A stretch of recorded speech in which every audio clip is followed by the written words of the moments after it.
Senhor. Por isso nós temos duas leituras do Evangelho. A primeira leitura na procissão de entrada, sobre a procissão de Ramos, não é? E a segunda leitura, que acabou de ser lida, sobre a paixão do Senhor. Então, duas meditações se tornam apenas uma só, para nos fazer adentrar na grande semana da nossa fé, a Semana Santa, na qual nós vamos celebrar o mistério pascal. O mistério pascal, meu irmão e minha irmã, ele celebra a vitória de Jesus sobre a morte.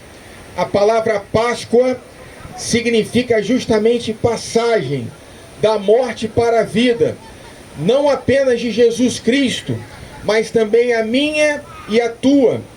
E para nós fazermos essa passagem, não há necessidade da nossa morte, há necessidade da nossa fé, porque é a nossa fé que nos faz tomar posse da Páscoa do Senhor. Quando Jesus faz o seu primeiro milagre nas bodas de Caná, e ele transforma a água em vinho, a sua mãe, Maria, chega para ele e fala: eles não têm mais vinho. E ele responde: mulher, a minha hora ainda não chegou.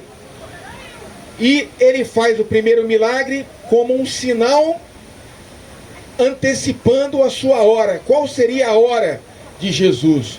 Seria o momento da sua crucificação, na qual Jesus, numa aparente derrota, ele vai nos alcançar a vitória. Morrendo, vai nos trazer a vida. Sendo humilde até a morte, humilhado em forma de cruz, nu, era uma chaga só, humilhado, ele será exaltado e glorificado. Essa é a nossa fé. Assim como os judeus no Antigo Testamento, quando eram picados por uma cobra, olhavam para a serpente de bronze e eram curados do veneno da serpente, nós agora, quando somos picados pelo veneno do pecado e olhamos para a cruz de Cristo, somos curados do veneno do pecado. E qual é o veneno do pecado, meu irmão? O veneno do pecado é a morte. E nós, tendo fé na cruz do nosso Senhor, que derrama o seu sangue por cada um de nós, nós ganhamos a vida eterna. Esse é o versículo central da Bíblia. João 3, versículo 16. De tal modo Deus amou o mundo, que nos deu seu Filho único. Todo aquele que nele crer terá vida eterna, jamais vai perecer. Você ouve muitas vezes na sua vida as pessoas falam para você: não se preocupe, na vida só não há solução para a morte. Mas não é verdade. Até para a morte em Cristo existe uma solução. É justamente a sua cruz. Porque pela sua cruz, Jesus salvou o mundo do pecado, da morte e nos libertou do maligno. Então, meu irmão e minha irmã, no domingo de Ramos, nós vemos o rei entrando em Jerusalém. Ele é o filho de Davi, o Messias prometido desde o Antigo Testamento para o povo de Israel. Mas ele é um rei que não está montado num cavalo poderoso. Ele está montado num jumentinho, manifestando que esse rei é o Deus que se fez pobre, é o Deus que, sendo rico na sua divindade, se fez ser humano. Na manjedoura de Belém, nasceu pobrezinho entre os animais e nos conduz no caminho também do desapego das coisas materiais para ganharmos as riquezas da vida eterna. Esse Deus que quer nos trazer abundância para a nossa vida, como no primeiro milagre, transformando a água em vinho, ele deseja que nós busquemos guardar os nossos tesouros no reino dos céus.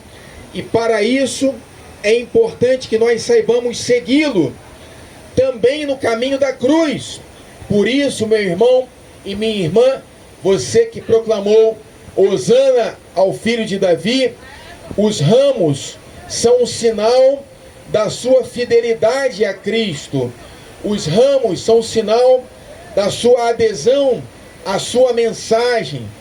Os ramos são um sinal da sua fé e também da sua esperança na ressurreição do Senhor. Que o verde das árvores, dos ramos, é sempre sinal de esperança. Você pode ter a certeza na sua vida que se você buscar em primeiro lugar o reino de Deus e a sua justiça, tudo mais vos será acrescentado. Esse ramo que você empunha nas suas mãos representa a tua esperança, que te faz se projetar para o futuro numa atitude de confiança, numa atitude de fé. Então nós adentramos, depois de proclamar que Jesus é o nosso rei, mas um rei que é servidor, que nos ensina que o grande no reino dos céus não é aquele que é servido, mas aquele que serve, é aquele que ama a Deus e aos irmãos e irmãs, que lava os pés dos irmãos com humildade. Nós vemos que Jesus não é um rei da violência, ele manda guardar as espadas, ele cura a orelha do servo do sumo sacerdote. Jesus é manso e é humilde de coração, porque esse é o verdadeiro poder do ser humano. Por mais poderoso que você seja, a mansidão permite que as pessoas lhe toquem. E Jesus, então, ele é traído com um beijo por Judas Iscariotes. E isso é um convite para mim e para você, meu irmão e minha irmã, que nós não traiamos o Senhor Jesus na nossa vida de cristão, que nós não o neguemos, que nós não o traiamos como Judas por 30 moedas de prata. Algumas vezes a gente na vida deixa de ir na missa porque você viajou, porque você foi para aquele lugar, ou tem alguma coisa mais importante a fazer, ou você prefere não dar testemunho da sua fé para viver qualquer outro valor do mundo. E isso vai desde os mais jovens, crianças que devem aprender a honrar pai e mãe, até aos mais velhos, que são chamados a serem fiéis até o final da vida.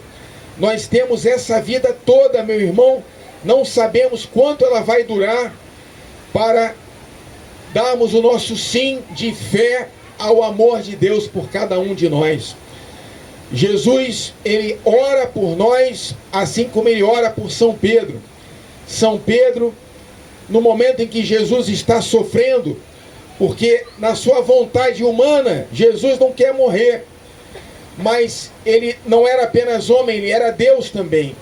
Na sua vontade divina, Jesus sabia que tinha que morrer na cruz, mas na sua vontade humana ele não quer morrer. Então ele sua sangue, ele fala ao Pai: Pai, afasta de mim esse cálice. Jesus não quer morrer na sua humanidade, ele está sofrendo a ponto de até suar sangue, mas ele, na sua divindade, ele é obediente à vontade do Pai, e a vontade humana de Cristo se submete à vontade divina. Então Jesus, ele é entregue à cruz, e antes disso ele sofre mais uma traição, que é também dura, que é de São Pedro. São Pedro, ele fala: eu vou fazer, eu vou acontecer, eu morro por ti. Parece até o padre, né? Quando fala eu farei e acontecerei. Ou você, meu irmão e minha irmã, quando fala e não faz as coisas diante de Deus. Mas o Senhor Jesus, ele é bondoso, misericordioso, compassivo, amoroso. Ele é um Deus de perdão e também é onisciente, onipotente. Ele reza por São Pedro, sabe que ele foi entregue a Satanás para ser provado. E São Pedro, quando o galo canta, ele negou Jesus 3 vezes. E o olhar de São Pedro se encontra com o olhar de Jesus. Naquele filme da Paixão de Cristo, do Mel Gibson, O olhar de Jesus está ferido, um dos seus olhos está fechado pelas pancadas da flagelação, mas o outro olho, ele contempla o rosto de São Pedro. O mesmo olhar que Jesus deu quando à beira do mar da Galileia chamou Pedro com alegria, sorrindo, chamando pelo nome para ele ser pescador de homens. E agora São Pedro olha Jesus e ele se arrepende do seu pecado. Eu e você, meu irmão e minha irmã, também devemos olhar para Jesus nessa Semana Santa e nos arrependermos do nosso pecado. Mas é um arrependimento diferente do de Judas. Judas sentiu remorso, vergonha pelo que ele fez e, sem acreditar na misericórdia de Deus, se enforcou. São Pedro não. Ele se arrependeu, ele chorou, como eu e você também devemos chorar pelos nossos pecados. Mas confiante no perdão do Senhor, São Pedro viveu para ver Jesus ressuscitado e pôde dizer 3 vezes para Jesus: eu te amo, Senhor, e receber a cura que Deus vem trazer para cada um de nós. Jesus então é crucificado nesse lugar chamado Calvário ou Gólgota, que significa o lugar da caveira, e ali, cercado por 2 ladrões malfeitores, ele escuta a zombaria dos romanos, a zombaria dos judeus e até de um dos crucificados. Mas o outro crucificado, que a tradição chama de São Dimas, ele se vira para Jesus e fala: lembra-te de mim quando estiveres no teu reino. E Jesus responde: ainda hoje tu estarás comigo no paraíso. Porque, meu irmão, o que Jesus conquistou para São Dimas, o bom ladrão, ele conquistou para cada um de nós.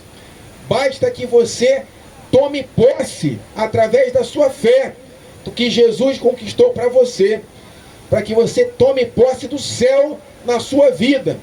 Não importa se você é um assassino, se você é um bandido, se você tem fé em Cristo e essa fé é sincera, você será salvo e vai ganhar a vida eterna. Eu sei que nenhum de vocês é bandido, nem é assassino, padre também não, quase isso, né, senhor Samuel? É, mas não sou não.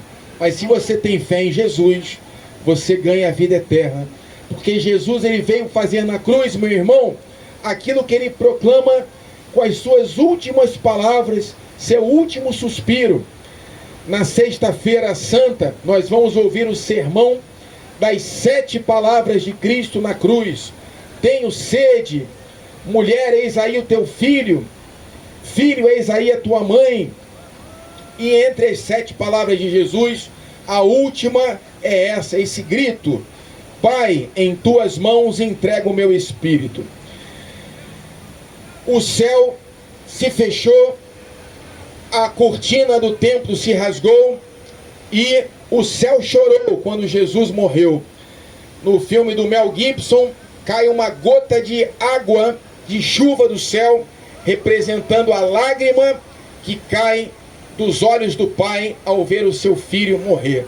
Que Deus amou tanto o mundo e amou cada um de nós, que ele deu o seu próprio filho, para que nós pudéssemos nos tornar, pela fé, filhos de Deus.